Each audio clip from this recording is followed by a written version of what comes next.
ദുഃഖവെള്ളി ദിനത്തിൽ താമരശ്ശേരി ചുരത്തിൽ കുരിശിന്റെ വഴി യാത്ര നടത്തി.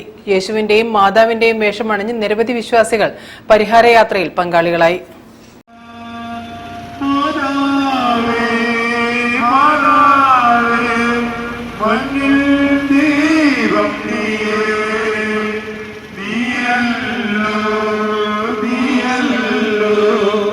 താമരശ്ശേരി അടിവാരം ഗത്സമേൻ ഗ്രോട്ടോയിൽ നിന്നും ലക്കിടി മൗണ്ട് സീനായ് ദേവാലയത്തിലേക്ക് വയനാടൻ ചുരത്തിലൂടെ 16 കിലോമീറ്റർ ദൂരമുള്ള കുരിശിന്റെ വഴി ചെറുസംഘങ്ങളായി രാവിലെ മുതൽ ആരംഭിച്ചു.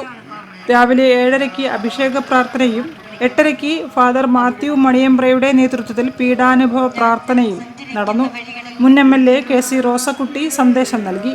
തുടർന്ന് Gethsemane grotto director father Thomas Thundathil CMAയുടെ നേതൃത്വത്തിൽ ഭക്തി നിർഭരമായ കുരിശിന്റെ വഴി ആരംഭിച്ചു. യേശുവും മാതാവും ഭക്തസ്ത്രീകളും ബൈബിളിലെ വേഷമണിഞ്ഞ് പരിഹാര യാത്രയ്ക്ക് മുൻപിൽ അണിനിരന്നു. എനിക്ക് തന്നെയാണ് ചെയ്തത് എന്ന് അറിയിച്ചു തരുമല്ലോ. അതിനാൽ ചുറ്റുമുള്ളവരിൽ അങ്ങയെ കണ്ടുകൊണ്ട് അങ്ങയുടെ നാമം പൂജിതമാകണമേ, അങ്ങയുടെ രാജ്യം വരണമേ. ഉച്ചയ്ക്ക് 1:30 ലക്കിടി മൗണ്ട് സീനായ് ദേവാലയത്തിൽ പരിഹാര യാത്ര എത്തിച്ചേർന്നു. തുടർന്ന് റവറന്റ് ഫാദർ മാത്യു നായ്ക്കമ്പറമ്പിൽ വചന സന്ദേശം നൽകി. കുരിശിന്റെ വഴിയിൽ പങ്കെടുത്ത വിശ്വാസികൾക്ക് രാവിലെ 8 മണി മുതൽ ലക്കിടി ദേവാലയത്തിൽ നേർച്ചക്കഞ്ഞി വിതരണം നടന്നിരുന്നു. വിവിധ ഭക്തസംഘടനയുടെ നേതൃത്വത്തിലാണ് വിശ്വാസികൾക്ക് യാത്രയിലുടനീളം ജലപാനീയങ്ങൾ വിതരണം ചെയ്തത്. ആംബുലൻസ് ഉൾപ്പെടെയുള്ള മെഡിക്കൽ സംഘത്തിന്റെ സേവനവും സജ്ജീകരിച്ചിരുന്നു.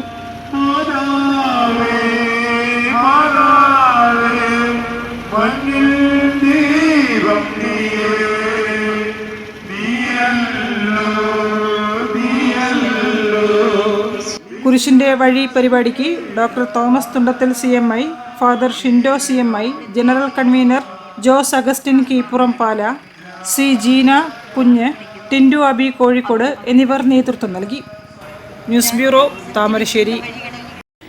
ദുഃഖവെള്ളി ദിനത്തിൽ കുരിശിന്റെ വഴിയിൽ പങ്കാളികളായി വയനാട് NDA സ്ഥാനാർത്ഥി K Surendran. Father Thomas Thundathil നിന്നും അനുഗ്രഹം ഏറ്റുവാങ്ങിയാണ് സുരേന്ദ്രൻ കുരിശിന്റെ വഴി യാത്രയിൽ പങ്കാളിയായത്.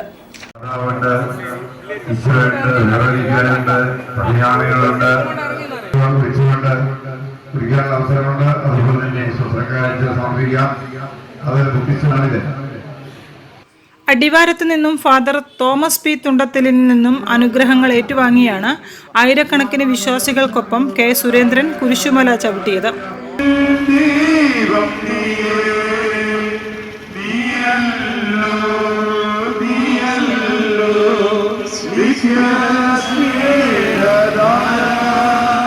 ഏറെ സ്നേഹാദരങ്ങളോടെയാണ് തീർത്ഥാടകരും പുരോഹിതന്മാരും സ്ഥാനാർത്ഥി K സുരേന്ദ്രനെ സ്വീകരിച്ചത്. മലയോര മേഖലയിൽ ഒട്ടനവധി പ്രയാസങ്ങൾ നിലനിൽക്കുന്ന സാഹചര്യത്തിൽ ഈ മേഖലയിലെ പ്രദേശവാസികൾക്ക് പ്രത്യേക പരിഗണന ഉറപ്പുവരുത്താൻ ശ്രമിക്കുമെന്ന് അദ്ദേഹം പറഞ്ഞു. മലയോര മേഖലയിലെ കർഷകർ നേരിടുന്ന ഏറ്റവും വലിയ പ്രയാസങ്ങളിലൊന്നായ വന്യജീവി ആക്രമണത്തിനെതിരെ ശക്തമായ നിയമനിർമ്മാണങ്ങൾ ഉൾപ്പെടെ നടത്തുന്നതിനായി പ്രയത്നിക്കുമെന്നും സുരേന്ദ്രൻ ഉറപ്പു നൽകി. News bureau, Thamarassery. വാർത്തകളിൽ ഇനി ഇടവേള. ക്യാൻസറിനെതിരെ പൊരുതാനായി കാലിക്കറ്റ് സിറ്റി സർവീസ് സഹകരണ ബാങ്കും MVR ക്യാൻസർ സെന്ററും സംയുക്തമായി അവതരിപ്പിക്കുന്ന ക്യാൻസർ ചികിത്സാ സഹായ പദ്ധതിയാണ് മാസ് കെയർ.